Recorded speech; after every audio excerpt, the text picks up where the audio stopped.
Bismillahirrahmanirrahim. Assalamualaikum warahmatullahi wabarakatuh. Alhamdulillah, salatu wassalamu ala rasulillah wa ala alihi wa sahbihi wa mawalah wa la hawla wa la quwata illa billahi wa ba'du. Qala Allahu azza wa jalla, ya ayyuhalladzina amanu taqullaha haqqa tuqatih wa la tamutunna illa wa antum muslimun. Amma ba'du, ma'asyiral muslimin yang dimuliakan Allah subhanahu wa ta'ala. Alhamdulillah, di malam hari ini dengan izin Allah subhanahu wa ta'ala kembali kita bisa duduk di majlis ilmu, tentunya lewat media Jabal Uhud.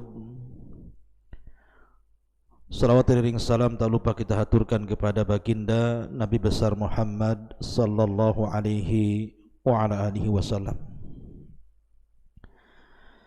Pembahasan di malam hari ini kita akan membahas tentang jin yang paling bahaya bagi manusia. Jinnu al-ashiq. Jin al-ashiq. Ma'asyiral muslimin yang dimuliakan Allah subhanahu wa ta'ala, kita tahu bahwa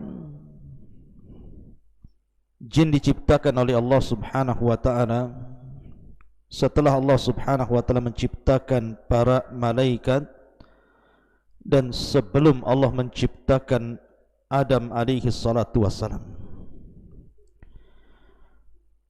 Kehidupan jin sama dengan kehidupan manusia, dan jin juga mukallaf sama dengan manusia berdasarkan firman Allah subhanahu wa ta'ala, wa ma khalaqtul jinna wal insa illa liya'budun.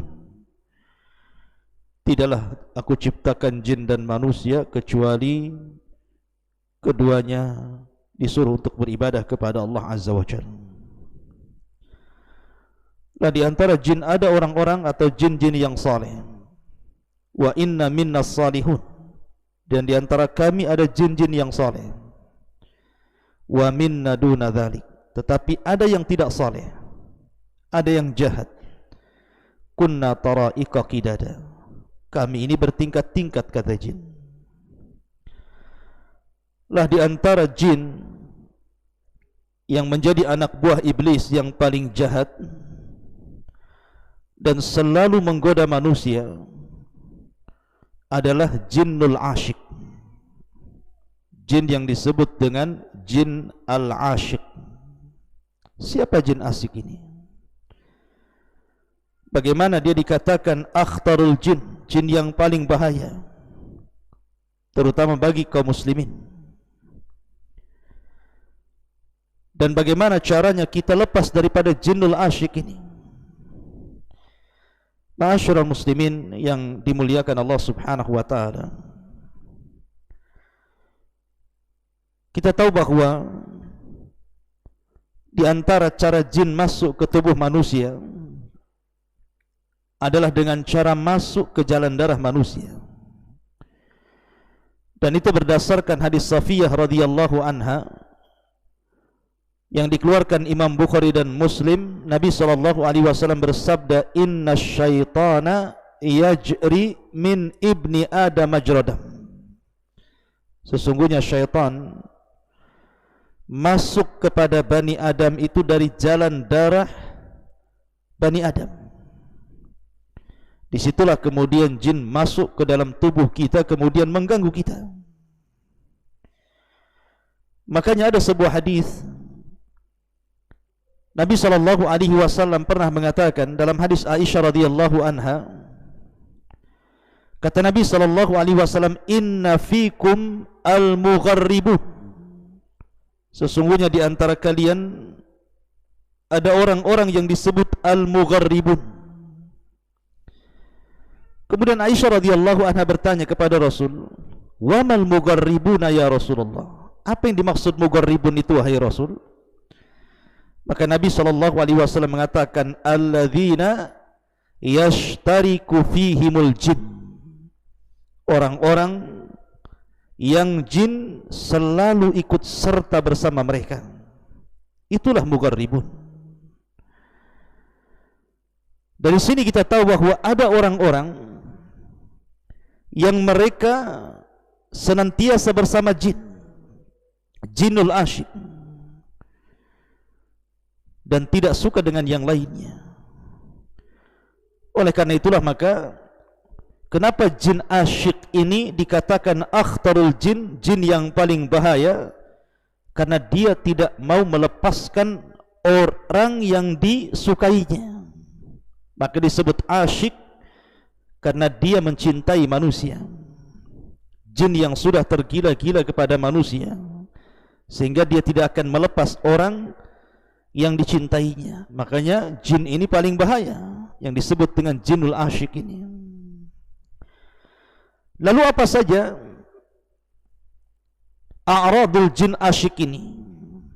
Apa saja gangguan-gangguan jinul asyik kepada manusia ini?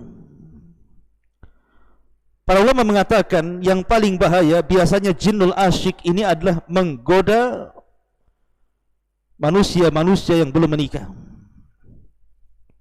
anak-anak muda yang belum menikah, ataupun gadis-gadis muda yang belum menikah. Maka anak muda dan gadis-gadis ini akan dinikahi oleh jin dalam tidur-tidur mereka, sehingga kemudian ditanamkan perasaan tidak suka menikah. Makanya kita lihat ada anak-anak muda yang usianya sudah 40, 50, 60, ada yang belum menikah. Ketika ditanya hanya senyum-senyum saja. Ataupun ada seorang wanita, terkadang dia belum menikah tetapi tidak mau menikah, atau mungkin sudah pernah menikah, padahal dia belum menopause, dia pun tidak mau menikah. Lah, manusia-manusia yang tidak mau menikah, hakikatnya ada jinnul asyik dalam badannya itu.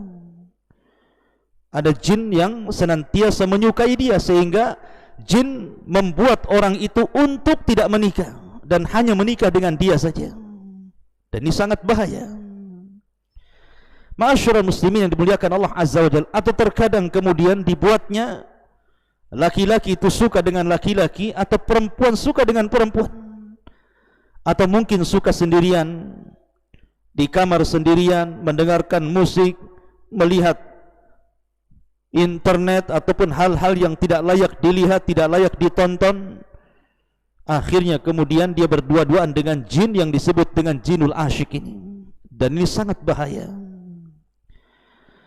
Ataupun kata para ulama, jinul asyik ini kalau sudah bersama manusia, maka dia akan membuat manusia itu jauh dari agama, dimalaskan salat, dimalaskan doa, dimalaskan zikir, kemudian didorong-dorong untuk bermaksiat kepada Allah Azza wa Jalla, berzina dan yang semacamnya. Terutama dibencikan Al-Quran. Maka orang-orang yang dimasuki jinul asyik ini dimalaskan ibadah, terutama membaca Al-Quranul Karim. Kemudian juga di antara godaan-godaan jinul asyik kepada manusia,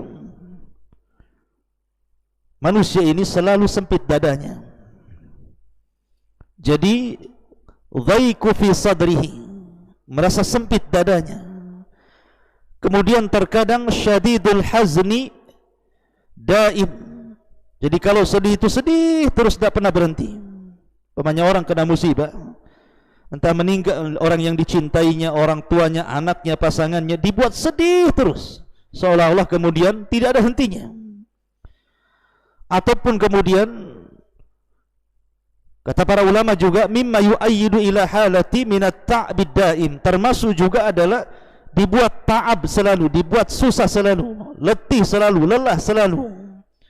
Sudah minum jamu sana, jamu sini, obat sana, obat sini, urut sana, urut sini, bahasa kita ya, tapi badan ini lemah terus.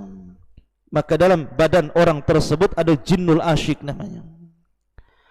Ataupun terkadang dibuatnya seseorang itu bercanda berlebihan, sehingga tidak sadar seseorang itu mengucapkan kalimat-kalimat kotor, menggibah orang hanya untuk bercanda, atau syiddatul ghadab, atau terbalik mungkin dibuat orang itu marah bersangatan, entah apa maksudnya, tiba-tiba dia marah, tersulut emosi sedikit dia emosi, marah dan begitu seterusnya.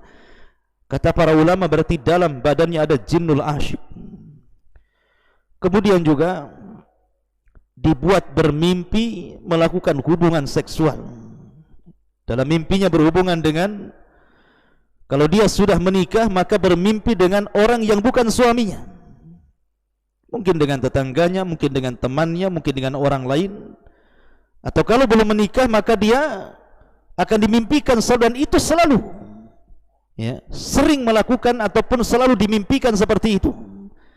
Hakikatnya sesungguhnya jinul asyik masuk pada jalan darah orang tersebut, kemudian membuat hayalan dalam mimpinya, sehingga kemudian akhirnya pun dilupakan dari waktu-waktu salat. Lah dari sini kata para ulama, kenapa jinul asyik ini sangat bahaya sekali.